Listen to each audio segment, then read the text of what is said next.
bored of talking about it. So let's move on to the next thing that we can. I'm going to use the B word so Right. that we can blame. And it's like, no, no, no. That's not how. That's not how responsibility, and that's not how duty shifting works. Like you No, find the it's problem. exactly how duty shifting works. It's just duty shifting should not work. Yeah, right, right, right. It's not right, right, right. Yeah, yeah, yes, yes. Well said. It it's like at the end of the day, sure there are other things that could have can make a situation worse, but at the end of the day, the thing that caused it all was the dude coming Right. into the house and using a rocket launcher or whatever you want, a Right. flamethrower. Right. Like, And it doesn't matter if the dude's intention was to set the house on fire. The house is on fire, yeah, right? Right. If it's I'll tweak your analogy because no one is saying that anyone in particular went into this season and decided, to shoot a rocket launcher in uh, into someone's home.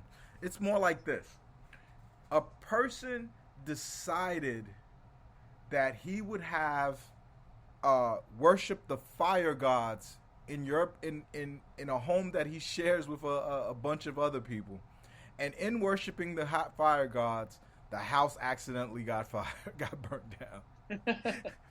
Now, that brings me back to my original point, right? We can't see the forest from the trees because we're not allowed to have an honest conversation about it, and we can't even go back. Like, Nets fans don't even understand where their angst is coming from. It's coming from because the first year we knew KD wasn't going to play, but all of us thought, oh, we're going to have Kyrie for a long time. First, he disappears. He doesn't tell the team what's wrong, right? Stop me if I get any point wrong, Sam. I want to make sure I get all no, these point wrongs because I don't want to slander the young man at all. Um, but the first year, that's the shoulder injury year. He's mysterious with the team. He doesn't want to tell them what it is. He goes and rehabs on his own. Finally, they get to check him out. They find out there's an impingement in his shoulder or whatever it was. I can't remember exactly, but he had a shoulder injury. He was out for a month and a half. That's year one. We go to the playoffs, right? What we have a 5 month layoff. yep.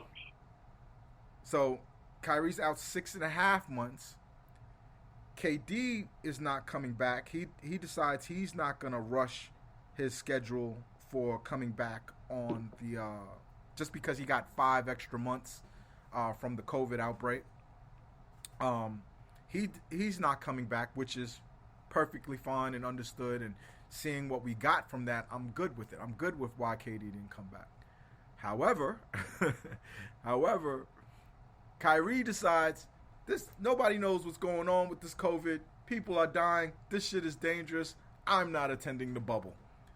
Something he voted for. Something as a VP for the Players League he voted for. But all of us said fine. Karras, Jarrett, the team as is, Spencer, we'll go to the playoffs. We get eliminated in the first round. And it felt like we didn't try, but we decided, you know what, we'll just pocket that. We got these guys for the next 4 years at least, or 3 years at least. We're good.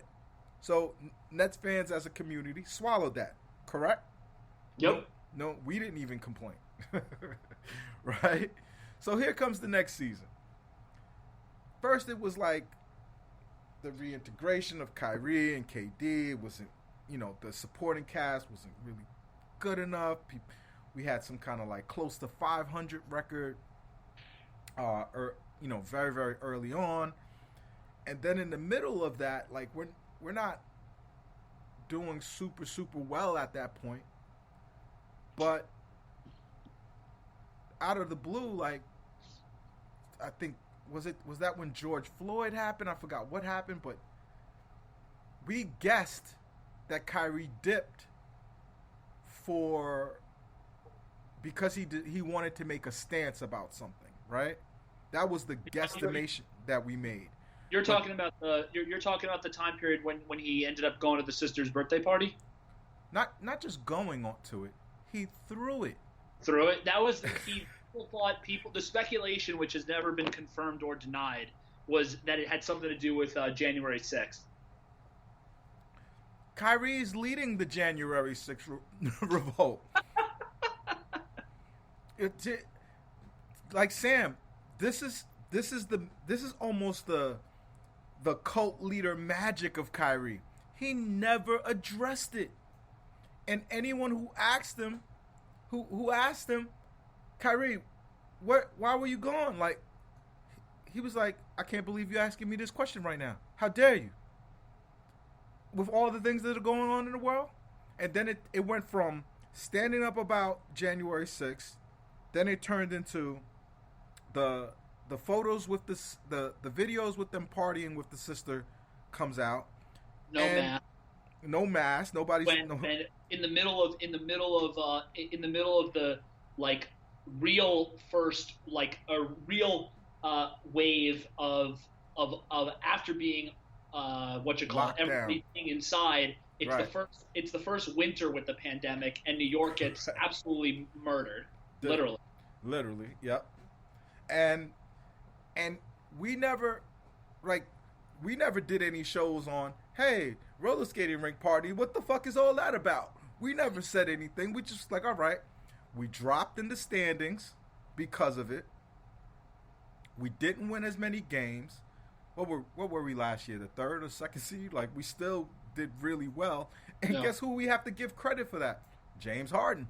Showed up. And you could argue that the Harden trade happened in part out of Kyrie insurance because no one knew where he was. Right. You're getting ahead of yourself, Sam.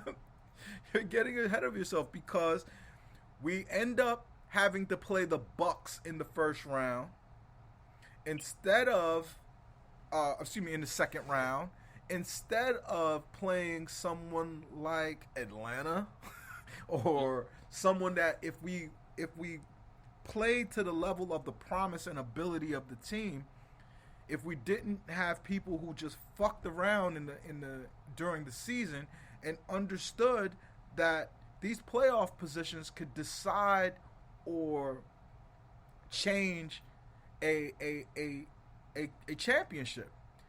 Could we have won a championship with just James Harden on one leg and KD? Probably not. But we would have had a better go. We would have had a better go from it. But no Nets fan complained. No Nets fan got mad. Eventually, Kyrie gets hurt. Once he gets hurt, we are playing the Milwaukee Bucks now. Right? We're playing an upper seed now. We're playing a team that probably should have won the championship the year before or sometimes before that. And they end up winning the championship. We go toe-to-toe 7 games with the eventual champion. Right? And no Nets fan complains. No one gets mad. No one says anything. Our podcast was pretty light. Damn it. Because we're the biggest if team ever. If Kyrie could have just stayed healthy. Right? So you have all of these things happening, mashed into 3 years. 3 years of underachieving. Would you agree? Based off of the excitement that we had for having this group, right? It's massive underachieving. Correct. And so now, right? We're here in a season that everybody is saying the same thing, including us. We're all going, yeah.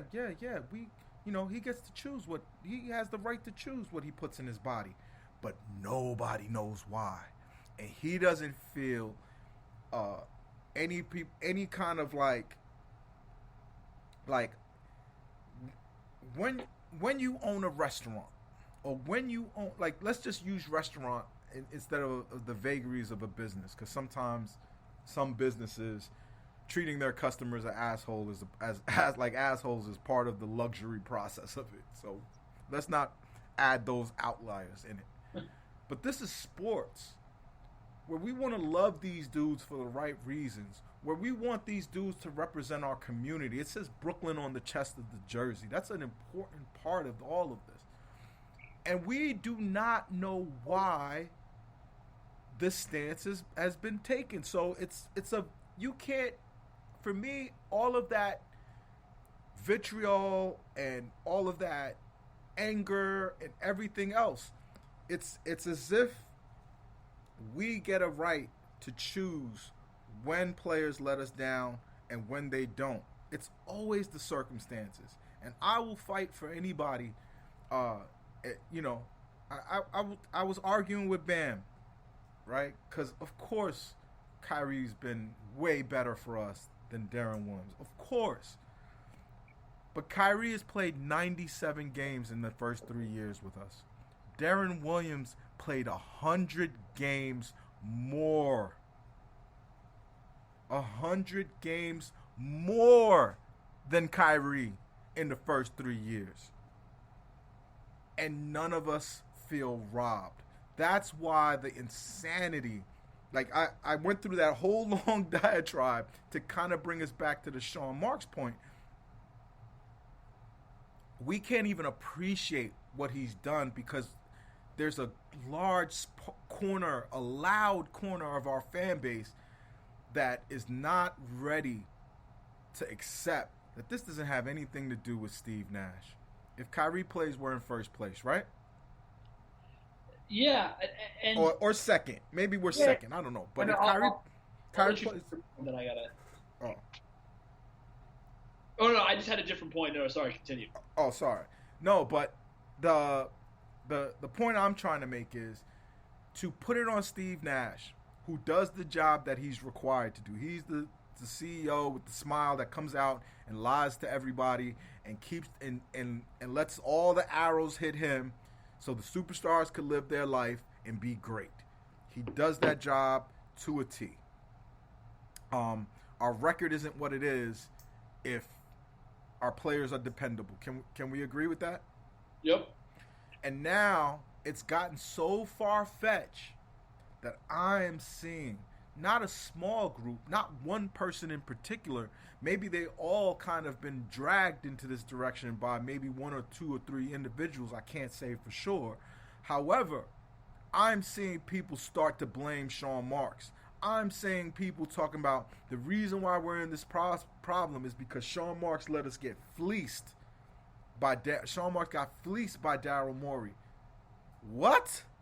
Yeah, that's asinine. I mean, am I making this up? Have you seen some of that out there? Yeah. Look, that's insane, and people who say that I can't really respond to because it's just so ridiculous. This is the thing that I want to say to anybody, and I truly think that there is no response, and it's a pretty simple response to anybody who blindly defends Kyrie.